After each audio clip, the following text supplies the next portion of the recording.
Oxygenation of the cyanotic patient depends on the cardiac defect.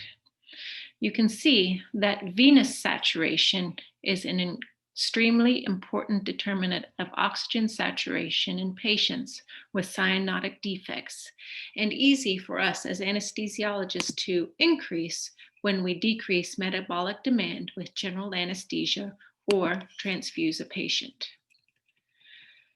Note, in patients with systemic to PA shunts, shunt flow and therefore oxygen saturation can be explained by Ohm's law, where pressure equals flow times resistance. PA pressures are usually low relative to systemic circulation, so pulmonary blood flow and thus arterial saturation is dependent on systemic arterial pressure.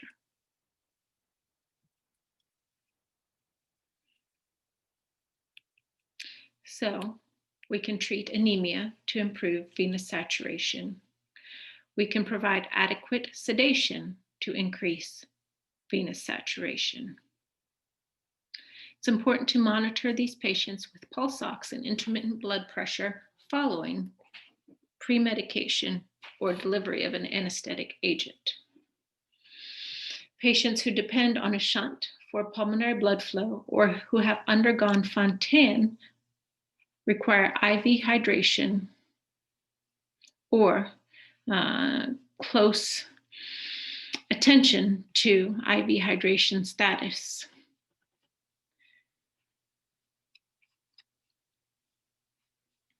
Patients with a Glenn or Fontan will also be particularly compromised by changes in pulmonary vascular resistance.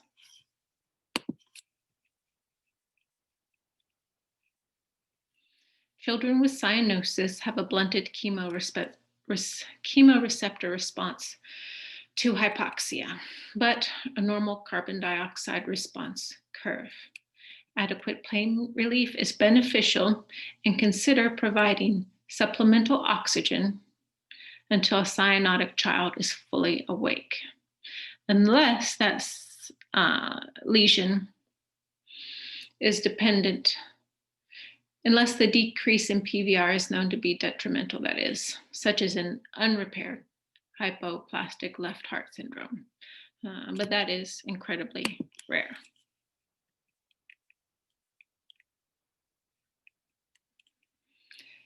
In the fetus, gas exchange occurs in the placenta, and the fetal circulation is shunt dependent. Fetal hemoglobin has a greater affinity for oxygen than hemoglobin A. The P50 for hemoglobin F is 20 compared to 27 millimeters of mercury for hemoglobin A. 80% of hemoglobin at birth in a term neonate will be hemoglobin F. The transition from fetal to neonatal life involves closure of circulatory shunts and acute changes in pulmonary and systemic vascular resistance. What 5 structures are present in the fetus but cease to function at or shortly after birth?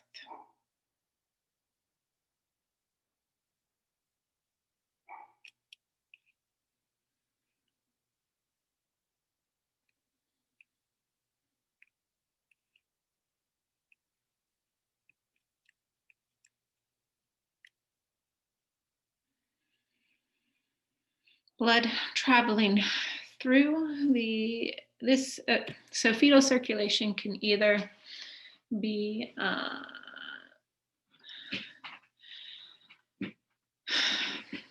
the partial pressure of oxygen or oxygen saturation are ways to determine ways to describe the fetal circulatory path. In that questions you might be asked between blood flowing from the umbilical veins out the umbilical arteries, you can either describe it in terms of PaO2 or oxygen saturation. Here in this diagram, it's oxygen saturation. But blood entering the umbilical vein will have a PaO2 of about 30 millimeters of mercury, and the PaO2 in the umbilical arteries is about 16 millimeters of mercury. Now, in the fetal circulation, blood travels from the umbilical vein through the ductus venosus, largely bypassing hepatic circulation, through the IVC and into the RA. Once into the RA, the majority of blood is shunted across the foramen ovale into the left atrium, left ventricle, and out through the aorta. 1/3 of placental blood will travel out through the aorta to supply the most oxygen-rich blood to your coronary, well, to your cerebral and coronary circulations. Blood returning from the SVC is then mostly blood returning from the SVC, then mixes with blood from the RA, travels through the RV, and the majority of it bypasses the lungs, bypasses the pulmonary arteries, and shunts out the ductus arteriosus, and then travels to the descending aorta. So your highest oxygen content will be your cerebral and coronary circulation, your upper extremities, and then your abdominal contents and lower extremities. So blood supplied to the heart and upper body has a greater oxygen content. That's about 60 to 65% of PaO2, about 26 to 28. Then that's supplied to fetal abdominal organs, lower limbs, and the placenta, where SATs decrease to about 55% and your PaO2 to about 26 to 28 millimeters of mercury. And then once leaving the umbilical arteries, we get down to about 16 millimeters of mercury. With mechanical expansion of the lungs, along with increasing oxygenation of blood after birth, there will be a dramatic fall in PVR with an 8 to 10-fold increase in pulmonary blood flow. Removal of the placental circulation results in decrease of flow through the ductus venosus and its closure. Increase in partial pressure of oxygen along with loss of placental tissue will cause constriction of your ductus arteriosus. And then pressure equilibration occurs across the right and left atrium and results in closure of your foramen ovale. This is a patent ductus arteriosus. There are some important differences in the neonate and infant cardiovascular system compared to children and adults.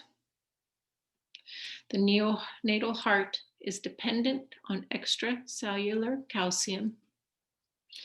It responds poorly to fluid boluses and is very sensitive to beta blockade.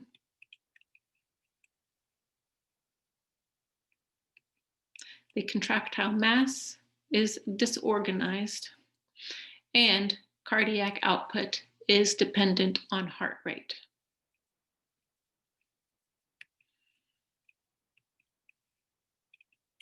Again, there's an immediate and large decline, usually at birth, of pulmonary vascular resistance. You have mechanical inflation of your lungs and an increase in PaO2 resulting in vasodilation. You'll have a decline in smooth muscle hypertrophy if you have an elevation of PVR or hypoxemia. You can quickly have a cycle, which we will talk about again in a few minutes, causing an elevation of PVR, where hypoxemia and acidosis lead to right to left shunting, across your PFO and PDA, lactic acidosis, and increase of PVR, further hypoxemia, acidosis, again, as a vicious cycle.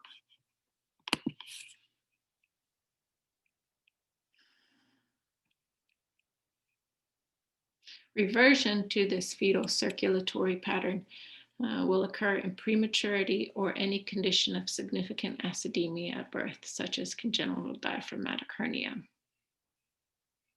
So again, hypoxia may occur because of lung immaturity. Your PVR increases, the foramen ovale opens, and the ductus opens.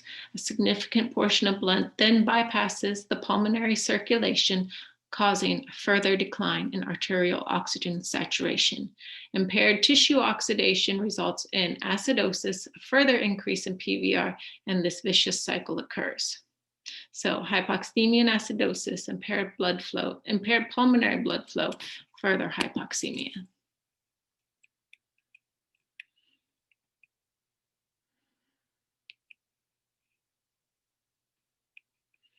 When PDAs need to be ligated,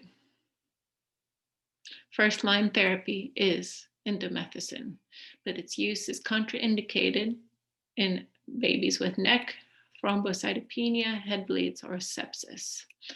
Then the definitive treatment is surgical repair. Surgical risks include inappropriate ligation of typically or usually the left pulmonary artery or aorta. I guess I should say rarely inappropriate ligation of the left pulmonary artery or aorta. The greatest anesthetic risk is inadvertent extubation of the baby at the bedside.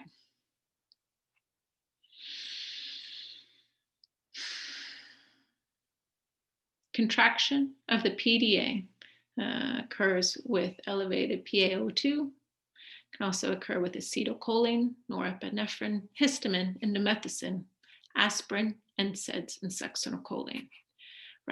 Relaxation of your PDA will occur with prostaglandin administration, high altitude, hypoxemia, acidosis, and hypothermia.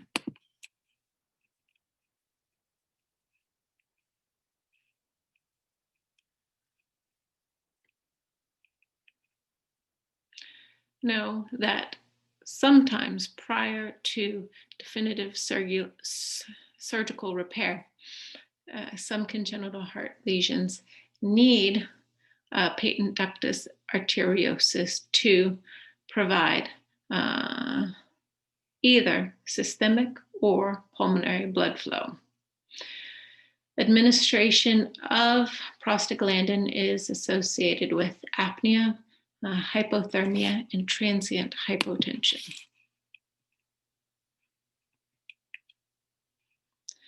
Ventricular septal defects are the most common congenital heart disease lesion found in the first year of life. They result in increased pulmonary flow, and they are either repaired typically by patch closure, or if we're trying to avoid a bypass run, such as in an extremely low birth weight baby, a PA band may be placed until the baby gains weight and can be repaired. Again, remember that according to Ohm's law, it is the comparative resistance of each pathway, systemic and vascular resistance, that determines the direction and volume of flow.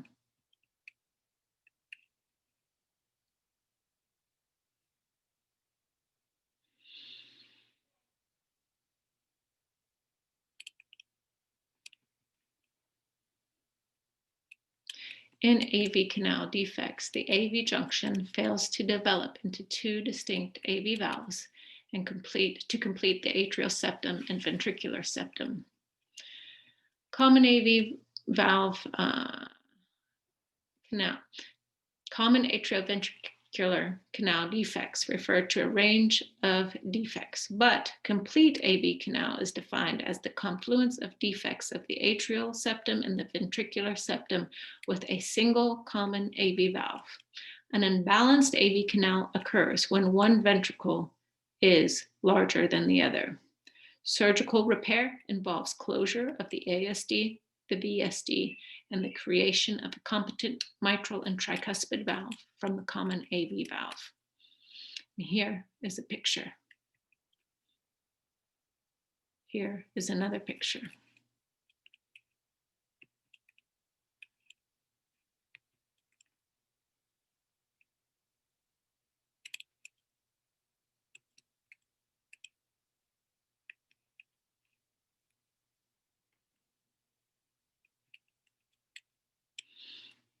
Tetralogy of flow is really a spectrum of disease which may occur with pulmonary atresia, AV canal, double outlet right ventricle.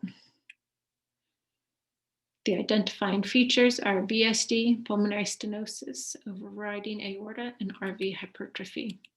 Can be associated with Charge syndrome, DeGeorge-Goldenhars.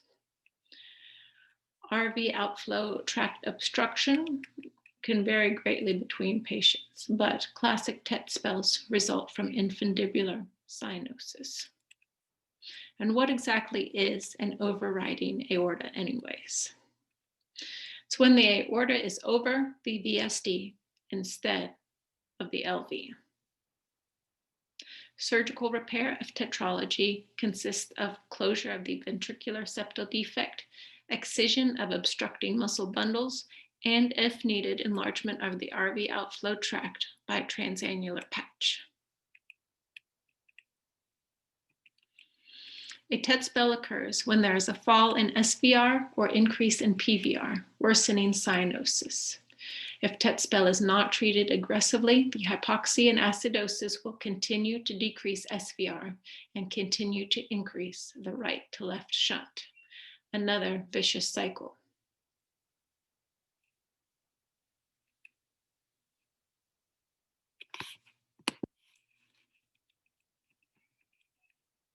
Transannular patches typically extend from the RV free wall through the valve annulus and into the main pulmonary artery. It relieves RV outflow tract obstruction, but creates free pulmonary insufficiency, which will need to be repaired again later in life.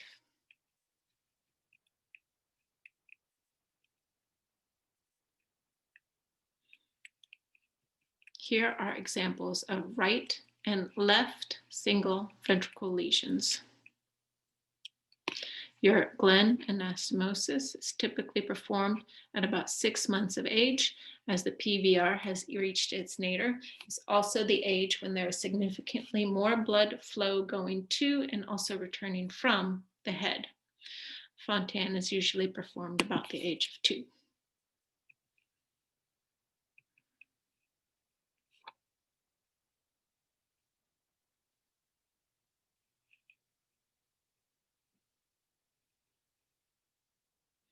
The purpose of these systemic to be PA shunts is to increase blood flow to the lungs. In both the bidirectional Glenn and the Fontan, pulmonary blood flow is passive.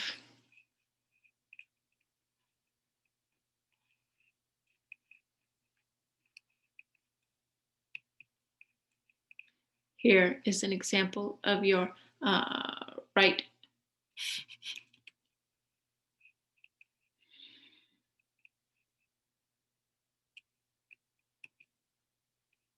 Here's an example of your BT shunts, your right subclavian to right PA shunt.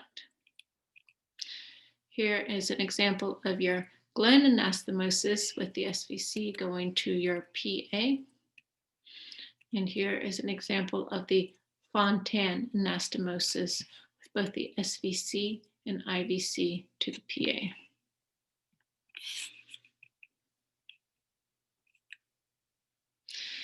In hypoplastic left heart, the left side of the heart from the mitral valve to the aortic arch is hypoplastic. Systemic blood flow is from the PA via the PDA, so a ductal dependent lesion. Ductal patency prior to repair is maintained with a PGE1 and prostaglandin infusion. A Norwood is typically completed under deep hypothermic circ arrest. You then again proceed to the bidirectional Glenn at about 6 months of age and the Fontan procedure at about 2 to 3 years. Here is a picture of unrepaired hypoplastic left heart. Here is a picture of the repair where we ligate the PDA, create the common atrium, divide the main PA to the hypoplastic ascending aorta in a side-to-side fashion, augment the hypoplastic ascending aorta and aortic arch with a homograft, and establish pulmonary blood flow with a right modified BT shunt from the right subclavian artery to the right PA.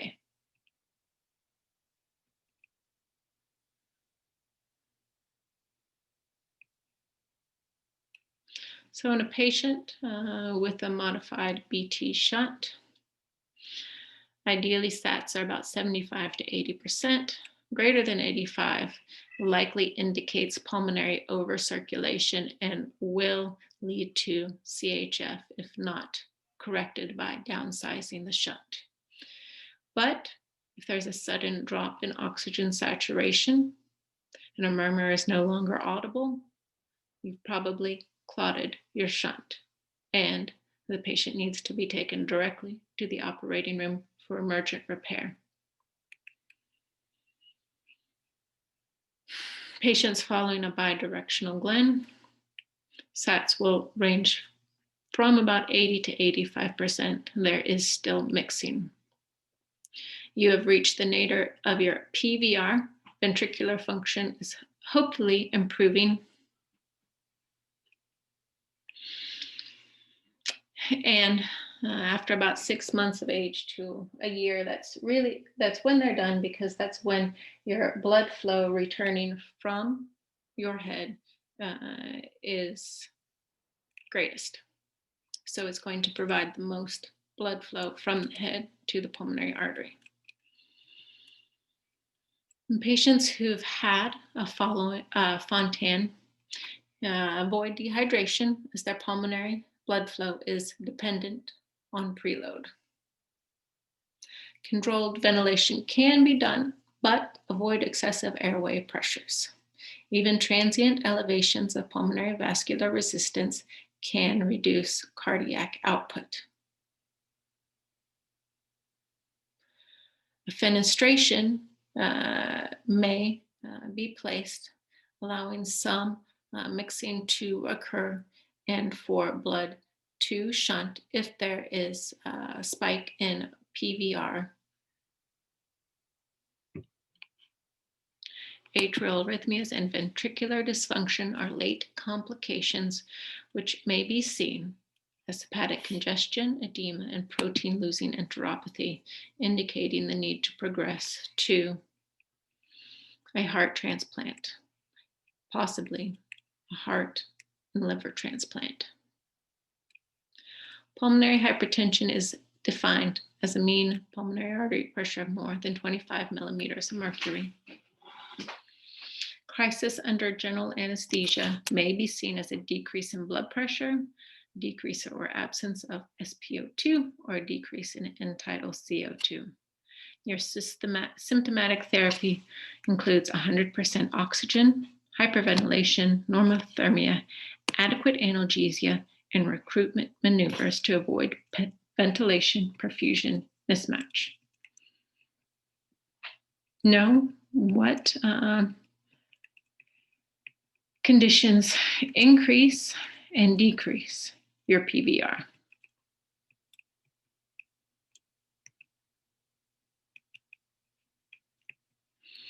In summary, the risk of congenital heart disease and anesthesia is greatest in neonates and infants.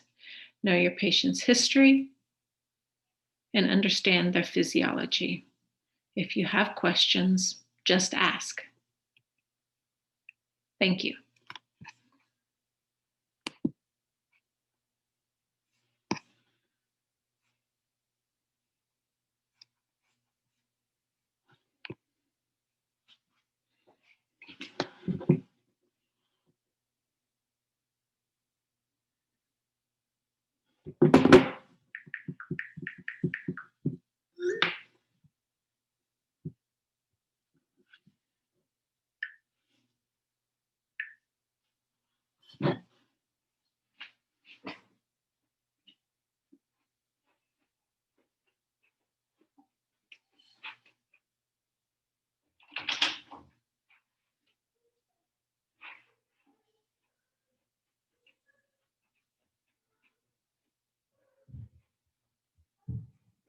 All right, done.